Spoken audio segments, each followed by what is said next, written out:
even though I go out to eat almost every day, it's better to save my $80 if I can. But yeah, I tried filing my taxes today. I got rejected like 5 times. I think it's because I have 2 accounts. I didn't realize I have 2 accounts using the same email for the free tax USA whatever.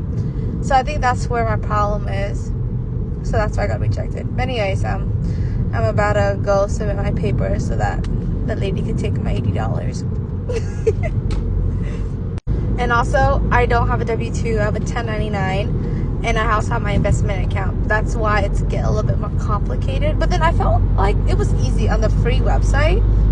It was pretty straightforward, and if I needed help, I was asking ChatGPT, and it was helping me. But I don't know what I did wrong. I really think it's because I have 2 accounts. I'm sure that's the reason why. Maybe next year I'll use a different site. But yeah.